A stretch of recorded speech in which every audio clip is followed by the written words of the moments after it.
Samantala, patay po ang assistant manager ng isang sikat na kasino matapos isugod sa ospital ng tadtad ng pasa ang katawan. Lumabas po sa death certificate ng biktimang si Edgel Joy Durolfo na matay ito sa pananakal. Pinaghahanap na po ngayon ang nobyo ng biktima na itinuturing na person of interest ng pulisya. At mula po sa Arlington Funeral Home sa Quezon City, nakatutok live si Oscar Oida. Oscar. Yes, Vicky, sa mga sandaling ito ay nakaburol lang nga dito sa Arlington sa Quezon City ang mga labi ni Edgel Joy Durolfo.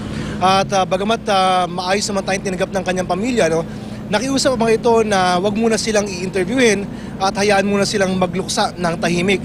Pero ipinakita nila sa atin, Vicky, ang death certificate ni Edgel. Makikita rito na asphyxia by manual strangulation o pananakal ang ikinamatay dito.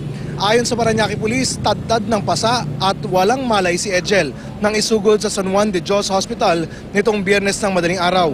Pero makalipas ang halos 10 oras sa ospital, pumanaw ang biktima.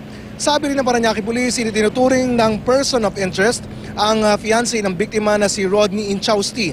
Si Rodney pa raw ang nagdala kay Edgel sa ospital at tumawag sa magulang ng biktima.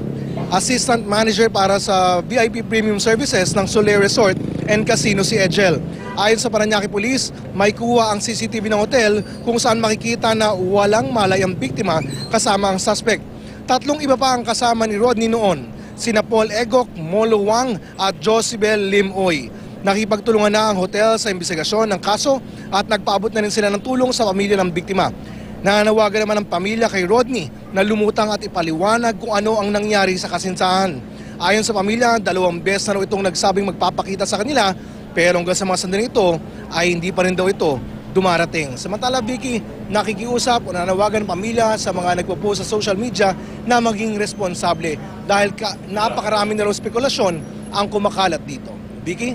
Maraming salamat sa iyo, Oscar Oida.